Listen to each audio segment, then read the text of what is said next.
one of my favorite writers, all-time favorite jokes, which I'll bring up, when he's here, and just a Boston legend, the brilliant Jonathan Katz is here. Yay! Is zooming with us. Jonathan, Thank you so much. Do you know what my favorite joke is that I quote you on? Can I guess? Yes. The whole goddamn... No. Do you know? Nope. Okay, you said the big question for pro-lifers is, when does life begin? And for me, it's after my second cup of coffee. Jonathan Katz. Perfect joke. Perfect joke. Mm-hmm. Even my wife's obstetrician laughed at that. Oh, it's so good. It's so good. It's so nice to have you on the show. You're live from Boston adjacent. Yeah, Newton, Mass. Right. And I learned a bunch of stuff, but I just learned that you were a table tennis all-star. At one point, you were the New York State champion. Yeah, I played in tournaments, and I competed for money, and I once won $200, which was enough to pay my bus back to New York. Mm-hmm. It wasn't a lucrative choice of careers. But did you, on these competitions, do you open a little case that has a table tennis paddle in it? I did. It was a doctor's bag. It's right next to me. And I do have one table tennis joke. Ask me what my style was. What was your style? Defensive. What? So do you just did you grow up playing table tennis? I play badminton and I just happen to be good at it because I have long arms. Well, I was just trying to get out of the house, really, because my sister and my parents were really difficult to live with. Mm-hmm. I have a sister who's 2.5 years older who was really struggling with her mental health, and she ended up in a psychiatric hospital for about a year. Getting out of the house is a good way to. Getting any sort of sport was a good way to get out of the house. Yeah. Did you play sports? God, no. I've talked about this because I was pretty tall in like 7th grade, and I got taken out of class to try intramural basketball. After high school, after school, and I was so just clumsy that they said, you're just tall. That's it. And my cousin was 5'2", and she was great. She was like a amazing center on the girls' basketball team. But you drove cross country, you said, to compete. Is that what you were doing? Drove New York to LA? Well, that was for a particular tournament for the U.S. Open, which was happening in USA. In Los Angeles. I don't know how much of the story is either funny or interesting, but, I didn't know where I was going to stay, but my father remembered that he had a girlfriend named Lucille something, and she put me up. I stayed with her and her sons. He wasn't his girlfriend at the time. No, my dad was married to my mother at the time. Okay, that's good. No, to my father was like a stud. He married... After my mom, he married several women. He was a communist who discovered that he was drawn to rich women. That's lucky, isn't it? Yeah. I mean, as long as you don't discuss politics and the money keeps rolling in, what's the problem? Yeah. You said you stayed with the son was there? He just wanted there to be enough for everyone, including him. The girlfriend's son was there? Yeah. Did y'all look alike? That part of the trip was that wasn't fun. I didn't like those guys. Yeah. But my dad was married to the heir to the Bloomingdale estate. Really? For a couple of years. Wow. And she sued him for everything, which was nothing pretty much. And where's Bloomingdale's now? Bankrupt. Is that true? Maybe. But I think that just means they filed for bankruptcy and then don't have to pay the vendors that actually supplied their purses and shoes and clothes. Well, my dad was married and having an affair with my mother. And I think that's where the term wandering Jew comes from. Our dads. But was he a stud, though? Right. I don't get that impression. I don't know. I didn't think he was very attractive. Yeah. He was a tall blonde, if you can imagine that. That seems so unlikely. I know. You're from Boston? Grew up there? I there? actually grew up in New York City. Where? in Manhattan mostly. Wow. What part? That's so lucky. West 78th, Oh, wow. East 90th, 72nd between First and York. As I said, my parents were communists, so we kept moving. But okay, you were saying earlier before we started recording, you remember the first time you met Laura. When was that? Where was that? I think it was on Commonwealth Avenue, and maybe we were on our way to Stitches. Uh-huh. And you had on like a red, what looked like a boy shirt. Mm-hmm. I would like to have owned it when I was a boy. And that's how you wanted my clothes. And so you had to talk to me. Well, I was, I still am, I think, a pretty, I guess, androgynous dresser. I mean, I try to. No, you're not. I don't know. I try to get dressed up sometimes. She undervalues her stylish appeal. You're very femme and chic. Jonathan, and I think, and I've talked about this on the podcast before, when I first met Lenny Clark, I had come out from New York and I was just getting used to Boston accents, and, cause I came from basically Buffalo, Erie, Pennsylvania, Western New York. And, he said, "So Laura, much of it?" And he said, no, he goes, "So Laura, are you Rugmansha?" And I said, "Excuse me?" And he said, "Are you muffed ever?" And I was like, what? And then Kenny Rogerson said, "I believe what the gentleman is asking is, are you a lesbian?" And I was like, no. Because he goes, "Oh yeah, because I never see you with anybody." Muffed ever? My favorite impression Laura does is a bigoted Bostonite. That's my favorite. Oh, thank you. This fucking guy. It's just because he said we have the same body type doesn't mean you're masculine. It means I'm feminine. Oh, I don't think so. That's what that What means. does it mean, Jonathan? Well, just you're both very skinny. Oh, okay. No, I'm talking about in the shot that was taken maybe, I don't know, 15 years ago. Okay. That sort of is, that's the shot that goes along with your podcast. That photo. That's 15 years ago. We have aged in 15 months. I told you. Yeah, we've been doing this for a while. Right. Hey, Laura, would you like to hear the introduction that Lenny Clark gave me? Yes, please. This next guy, he can sing, he tells jokes. He'll eat shit if you ask him. Please welcome Jonathan Katz. No. Yep. Wow. Once I bumped into him in Boston, and he said, "Come here, you Jew bastard." And I can say that because I'm married to one. He married a Jew bastard. I love it. Yeah. You're one of the phenomenal comics that will actually bring other comics into a room. So that they're not just talking about Laura. themselves outside and, or their set or whatever, or an audition. And, I remember Jonathan's song, which was "This heart is closed for this heart is closed for alterations." And I didn't know it was a song that you had written. Yeah. I wrote it with David Mamet years ago. I was a singer-songwriter long before I was a comedian. In fact, I had a band called Katzenjammers. Yes. And if you go onto YouTube and you search for that song, "This Heart is Closed for Alterations," you'll see Robin Williams singing it on Mork and Mindy. What? Really? I'm not suggesting you do that. Yeah. Wow. Wait a second. How did that happen? Is he stealing your song or is he singing your song? No, it happened because his first wife is my ex-girlfriend from college. Sorry, when you say first wife, balloons go up. There's something about first wives. And she wanted you to have your song on the show. She introduced my music to Robin, and in fact, on my podcast, "Hey, We're Back," I have many dead guests. I mean, guests who are now dead, and one of them is Robin Williams singing songs that I wrote.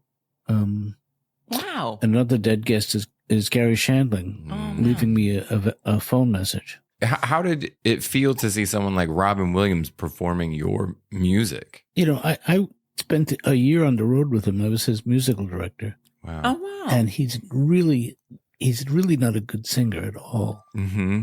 and he would do a couple of bars, and then he would go into something Japanese. Mm-hmm. But my path from music to comedy was people did not like my music that much, but they liked the stuff I said in between songs. So the breaks in between songs got longer and longer, and the songs got shorter and shorter. Yeah. And then I became a cabaret artist after that at a club in New York called, help me out here, Laura. It was run by Louis Black, oddly enough. Oh, it wasn't the West Bank. Yes, the West Bank. It was. I did a cabaret okay. act there. Wow. Yeah. What was the road like with him and opening for him? Was it just the two of you out there together? Was there like management or anything with you? Mork and Mindy was at its peak. Mm-hmm. And I would offer to sell a vial of Robin's urine to the women who were mating. So many women were waiting to meet him, and I offered this vial for $500. And that's how I made a living. Mm-hmm. No, he was just so hot right then. Mm-hmm. Yeah, incredible. And there was a lot of drugs and yeah. Did you stay in touch with him through the years after that? Because he got to such a phenomenal movie stardom, you know. Yes, I did.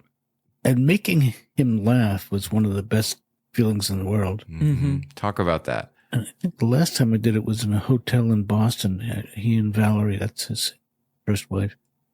And my wife and I had dinner with him. And I talked about the vagina monologues with Senor Wences.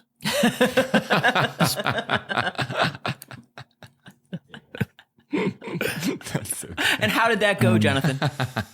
I mean, how did how did Senor Wences do it? I've never seen the vagina monologues, but I said that my vagina walked out of that show. Was it outraged? It just a lot of the song. I don't know. Just a lot of the material seemed below the belt to us. Stop. Yeah. The material was really stretched thin. I used to do a bit about that. The doctor says that I need to listen to my body, and I didn't, and that my vagina said, "Where's Jim? What happened to Jim? Why do we even bother?"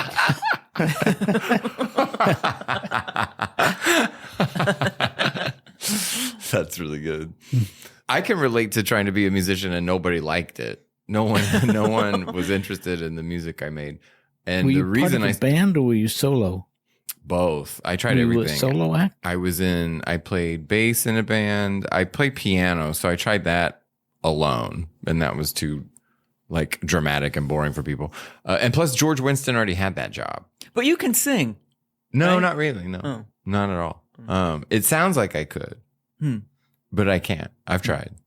I've embarrassed myself. I sing like a bird, and that's the problem with me. Yeah, but see, it hurts your feelings to be like good. It hurt my feelings to be like, oh, I love doing this, but I'm like no good at it, and that nobody really wants it. Like it's just maybe for me.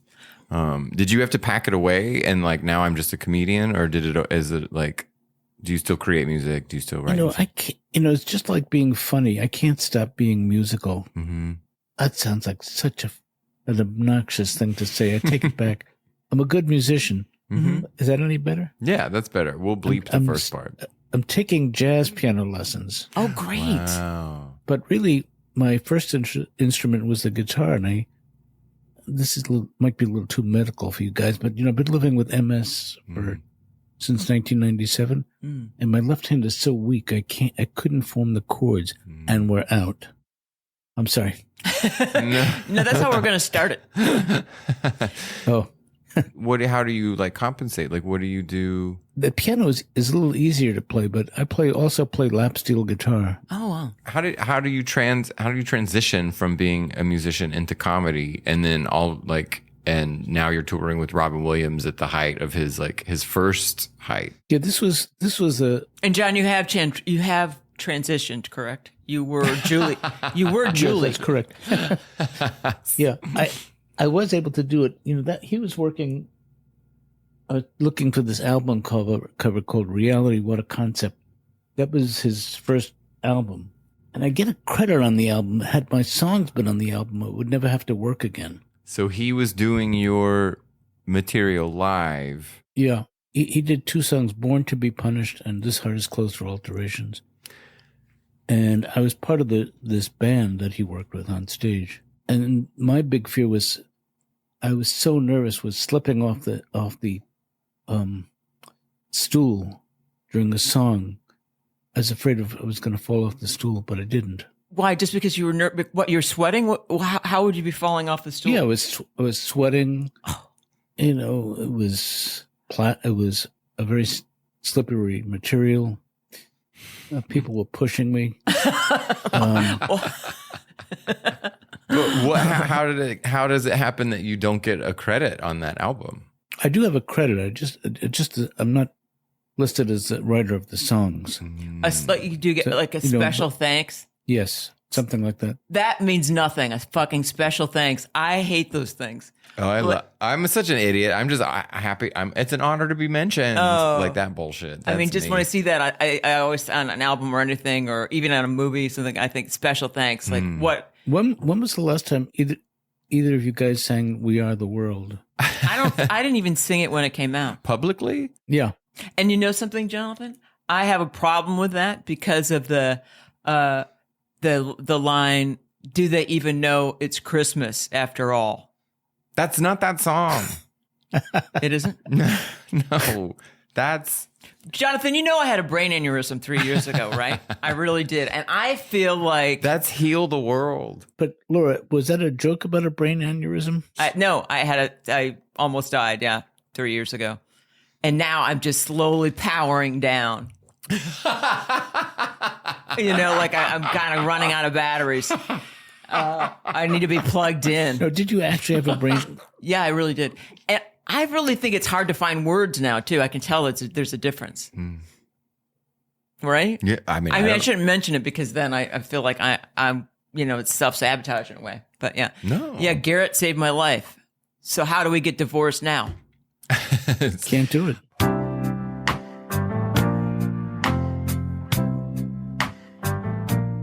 I want to read a poem and see if you know who the author is. Is it okay? Yeah. Do you have 2 seconds, Jonathan? Okay. Yeah, I'll go right grab back. it. What's the pretense for, are you a poetry master? Or are you... I was going to say in his intro that he's a poet laureate. I forgot. Is that a secret? Or wait, are you really? No. I don't particularly like poetry, but I'm willing to hear this poem. I can't wait to see what it is. Wait, do you know the author of the poem? No, I wish. Garrett, do you know what she's bringing? No, Garrett doesn't know either. I would totally snitch 'Cause and that would let you be- in on it. Yeah. I could really impress her. Sure. Jonathan, I've been trying for so many years to impress Laura Kightlinger. this is a really short... Sorry, look at my hair. Huh? Huh? Nothing. Jonathan, this is a really short poem, and I want to know if you know who the author is, okay? It's a little test. Rod McEwen? I haven't done it yet! Oh, okay. Okay. Last year they scorched the valley of Sonkan. This year the Leek Hills, and their horses go, nosing out ashes in bone-white snow. Nowhere and nowhere and nowhere to the Han, the latest dynasty, we've marched to man. The walls, the great wall stands, the beacons burn. The beacons burn, the Tartars will not turn their horses' heads of bone. It all began before our fathers, and their fathers said, it all began before our fathers. Peace. A whitened warhorse whinnies on his knees from nowhere as the turkey buzzards seize the looping blue intestines of the dead and fasten them as garlands on the trees. Who is it, Jonathan? I'm going to go with Robert Frost. No. It is. I just realized. Yeah, you're right. Yeah, Rob. Yeah, he's a little bit pedestrian to say like things like intestines. Okay. The blue looping intestines, was that the line? Yeah, and we were talking about turkeys earlier. It's Robert Lowell. Okay, but I think I'm an intelligent guy, but I'm not literate. I'm a pseudo-intellectual. I would say much smarter than most. Thank you. Laura's just hanging out in this palace reading poetry all day. Like, what is this like? Are you You're just so cute. carried in on a palanquin? Like, what is happening? No, I'm trying to keep what is left of my brain alive, I guess. Do you play these games from the New York Times? Like Wordle? Yeah, they put out a bunch of games every week. I would just would like you to keep your mind working for at least another week. Okay, I should try that. Yeah. Do you really notice that your recall for like word, like your vocabulary is I different? think so. Well, I feel like sometimes I was saying to Garrett that I feel like it's on autocorrect, but it's the wrong words. You know, like sometimes when you autocorrect and like you're looking for the word banana and then it comes up bandana or something else. yeah. I feel like I'm coming out with the wrong words. It's not Yeah. what I'm thinking. That's pretty damn close, Laura. Yeah, I know. Who gives a shit? My niece's name is Cole. Cole, and I'm in a text thread where there's photos and the talent shows and all this shit's being sent to me and stuff.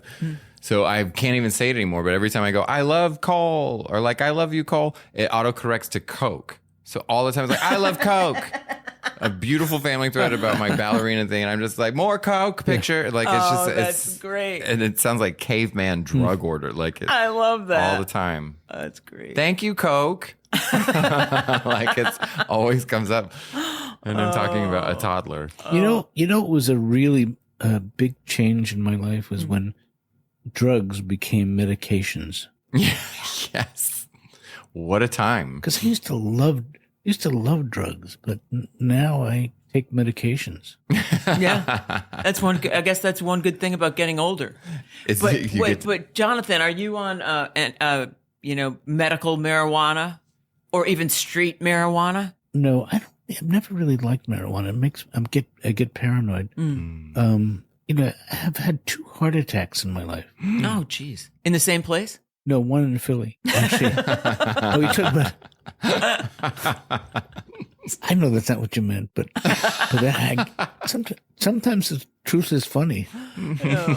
So, Jonathan, is that what you had to do to be on new drugs? Or I mean, do you have to take different diet? I'm supposed to have a heart healthy diet, which means you can't eat anything you enjoy.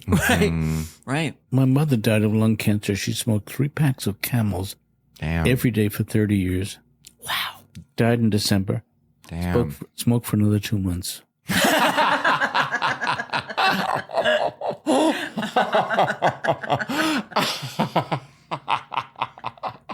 Oh, give me the strength to do my act, please. That's so good. Did you ever smoke, or is it different? Like when your parents smokes, you don't want to. No, I never smoked. Wait, did you ever live in Los Angeles or for like comedy and things? How long were you out I here? lived there. I made a TV show with Bob Saget called Raising Dad. Mm-hmm. Oh. And I spent about a year and a half in LA. I don't know why I spent the extra half a year there. I'm not sure. I can't explain it. Talk about Bob Saget for a bit. People love him. Bob Saget was disgusting. Really disgusting. But I liked the guy a lot. Mm-hmm. And I became friends with his mom, his dad. Aw. Disgusting in what way? Just it's comedy I'm talking about. He was trying to shake the Full House image. Mhm. And that's the only way he knew how. Well, between that, his Full House image, and he was on America's Funniest Home Videos, the old school one. Oh, yeah. He hosted it. And the copy for that show was very, light, innocent, family friendly. Yeah. Was supposed to be kind of cheesy. Yeah. So both times you saw Bob Saget on television, he was this endearing sitcom father or this Sunday night, 6 p.m., 7 p.m. host. Yeah. Of that. So his exposure, like for me as a TV watcher, was very wholesome. So to find out that he was, it's kind of funny in a way. I mean, if he was doing stand up and he was discovered and then somebody thought he'd be a great dad. And on Raising Dad, he played the father of 2 young girls, Brie Larson and Kat Dennings. Right? Oh, really? His father was really wonderful actor. What's my name recall? Jerry Adler. Oh. He was in The Sopranos. He played Hesh. right? That guy. Yeah. Who were your comedy heroes and stuff growing up, or were they more musicians? I have 2 comedy heroes, and they were both named Ronnie Shakes. Now, Ronnie Shakes was my all-time favorite comic. Aw. Do you remember him, Laura? I think so, yeah. I feel like he must have been at Stitches maybe once or twice? No, he was a New York comic. Oh, And only he New would York. go Okay, on so maybe it was stage, catching Catch a Rising New York. Star. He would get on stage with a clipboard and a list of 10 jokes, and he would tell a joke, and if it didn't work, he'd tell it a different way. And I'll tell you my favorite joke of his. Okay. And he talked like Georgie Jessel, like a throwback kind of a way of speaking. So I got thrown in the joint on some trumped up charge, and they said you get one call. Nobody called. That's good. And his most famous joke is about being in therapy for 12 years. And yesterday, my shrink said something that brought tears to my eyes. No habla inglés.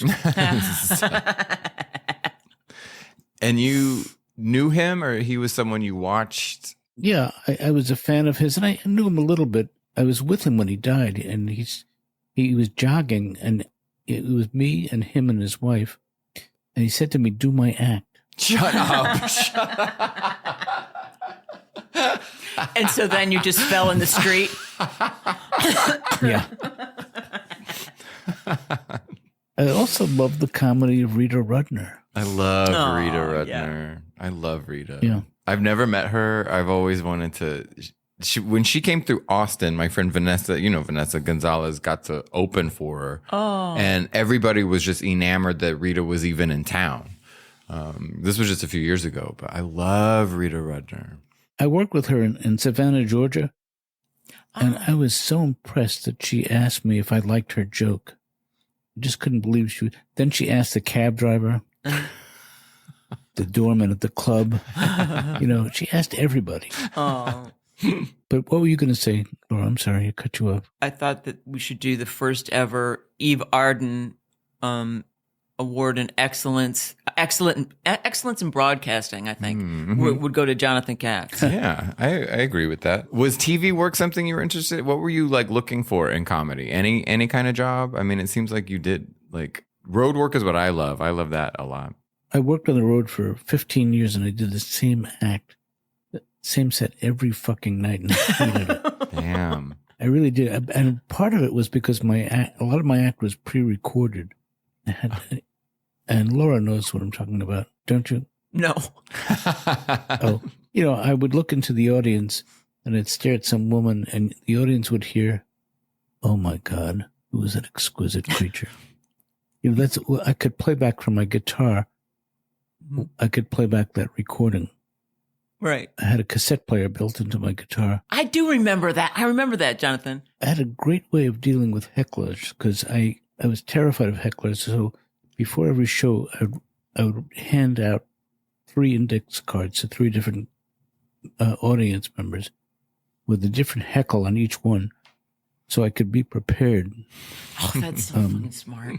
That's great. One said, "Your mother wears army boots." Mm-hmm. Another was, "Nice hair." And the third one was, "You suck." Want to hear the comebacks? Yeah. I want to know. "You suck," I would say, "Fuck you." But the one about my hair was, "Maybe you'd like to explain to your friends what you find so comical about chemotherapy." That's fantastic. Jonathan, do you remember? That's so funny. Do you remember? Maybe you were in the audience, or maybe you were waiting to go on. Do you remember when Dennis Leary there was a guy in a body cast in the audience, and this was at Stitches, and he kept shitting on this guy. A guy in a what? He was in a body cast, in a wheelchair and in a body cast, and he kept shitting on this guy, saying, "Oh, maybe you should stop skiing." And everybody, was laughing, and maybe you should take skiing lessons, and on and on and on and on. And then he said, "Okay, really? Okay, what happened?" And he said, "I have bone cancer." And then everybody was just kind of, the whole audience was with Dennis the whole time, laughing at it. And then Dennis said, "Oh, hey, let's hear it for this guy." So then everybody's clapping for cancer. Oh my God. Yep. That is so amazing. I'm amazed that he had ever worked again, Dennis Leary. Yeah. Before you guys arrived, I was trying to figure out whether this would be funny. just to have a hand on my chest and try to convince you it wasn't mine.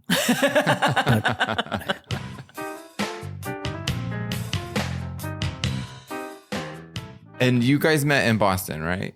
Yes. You know what? I think I was probably waiting in line at Stitches. We all sat outside to get on the open mic. I think I had like a pass. I don't think I ever had to wait online anywhere. No, I don't think so. What is comedy for you these days? You're on the East Coast mostly performing? Mostly I do Zoom stuff. I do sets. And my podcast, I do a podcast called Hey, We're Back. How long have you been doing that? Since whenever Mark Maron started doing podcasts, I started doing one too. Oh, I didn't know that. I wouldn't call it a podcast. I'd call it a make-believe radio show. That's the Eve Arden connection. Oh, really? I mean, I think that's why you get the first Eve Arden Award for excellence in broadcasting. I'm pretty damn excited about this, Laura. Well, it's happening. Hope you're not kidding. I'm not. Okay. Actually, I was just looking it up because I've always been a huge fan of hers. I didn't know that our Miss Brooks was a radio show first. Yeah. I didn't know that. Hello. I thought it was, Yeah. well, I thought it was Yes. a TV show. In fact, you can hear that. You can listen to that Mhm. on Audible. Yeah. Mhm. I listen to old Jack Benny radio. You can listen to it on Oh. YouTube. Nerds have like put it up. Oh, I didn't know that. Every Jack Benny radio show from like the 30s to the 50s and every episode of his TV show is all on YouTube. You can watch it for free. Because I Love Lucy was a radio show called My Favorite Husband. Oh, I didn't know that. And Wow. it's the same writers, same everything. And the first season of I Love Lucy, a lot of those scripts are just the radio show Oh. that they just visualized or made more visual. But our Miss Brooks was the same. That was CBS. That was Desilu. Oh. All the same. Because Lucille Ball wanted Gail Gordon to be Fred Mertz, but he was already obligated to, I think, our Miss Brooks Sure, that makes sense. or something like that. So he was unavailable. Oh, that would have been much more palatable to Vivian Vance, who did not want to Right. be with such an old guy. But that would have been that wouldn't have been like perfect chemistry. It would have been, he was too Laurel and Hardy. Mm. You needed like old ass. I would me. hate it if this was the end of your friendship. Over this.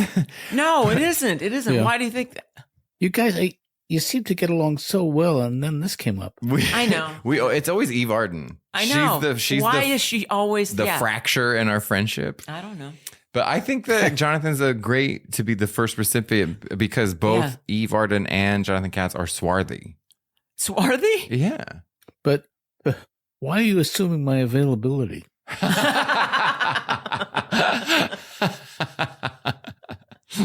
The induction is on Zoom. You know, I've never seen Jonathan's wife. I'm not sure that she exists. Is not a real. He keeps looking off screen to I know. something. I know. She's up one story. I want to show you the kind of work my daughter does. Okay. I love this. It's so suspenseful. Do you see the Coca-Cola clock in the back? This I love that. This is a paper cut. Oh wow! Oh, how cool. Me and my daughter. I love it. That's And you fabulous. can see this. You can see these on Instagram under Julia Katz paper cuts. Mm-hmm. Beautiful. How many kids do you have? 2 beautiful kids, couple of kids not so attractive. Give me the strength not to do my act. Wait a second. Jonathan, do you have you have two daughters? Yeah, and 2 grandchildren. Both yours? Did you try to infuse your kids with any music or any of your like creative pursuits? Yeah, and both of my daughters are funnier than I am. One is Mandy and the other is Julia. Mm. So you're doing a lot of Zoom shows. Is it like post-pandemic that you're doing that? Is it why are you mostly Zoom? Are you just over the road? Well, it has to do with, it's mostly my podcast that I do. Mm-hmm. And that we do that virtually the way you do yours. How many times do we have to like bring it up for you to ask us to be on it? You're just not going to? You've got a certain level of comedians. I mean, Marin's podcast has been on for 12 years, 13. How many I guess years? we're not going to get asked, are we? Were you friends with Mark Maron ever? Yeah, sort of. Were you? Sort of. I think that's the kind of friendship you can have with Mark Maron. It's a sort of friendship. He was on Dr. Katz, as were you, Laura. Talk about that show. That's a huge. I think people were really influenced by that, and it was on my access to it, I believe, was Comedy Central back in like the 90s and stuff, but it got a lot of airplay. And does that show, was that fun to work on? Was that something you ever thought you'd be working on as like animation and things? Definitely in show business, it's the most fun I've ever had. And for me, it was working with John Benjamin.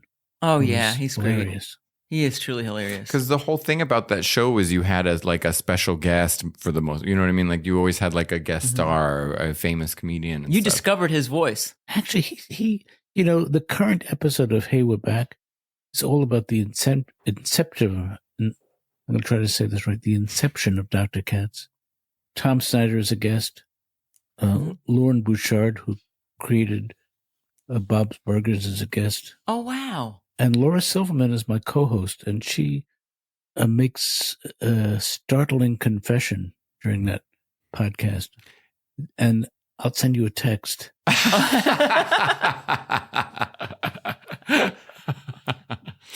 That's something you don't want to hear out of context. There were just a few shows like that in that time, because you had The Critic, you had The Simpsons, obviously, but there wasn't like adult animation, even on Cartoon Network or like cable television, that had adult concepts, adult characters, humanish. Right.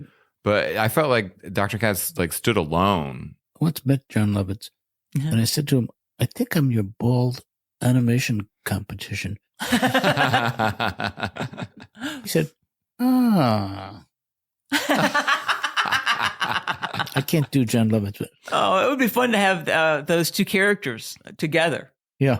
Talk about working on that show. What was that like? First you get there. No, I'm sorry. That was too specific. But I made one big mistake when the show started, because I took my role as therapist too literally. And we made 91 episodes, during which I made one woman cry. Wow, really? I'll text you. And one guy feel better about himself. Oh. I can tell you the guy who felt better about himself was Bob Balaban. Do you remember? And I didn't even realize how insulting it was. I'm one of the. I've done 2 episodes, I think, of Dr. Katz, and remember, and you picked me up in the car, and do you remember what I said that you said was so insulting? No. I got into the car, and I said, "Oh, I bet you. Oh, see. Oh, I'm so glad you have dogs too." And you said, "We don't have dogs," and I said, "Oh." Because it smelled like dogs in your car. Do you remember? No, but that sounds. I wonder what we had. Oh, we had children.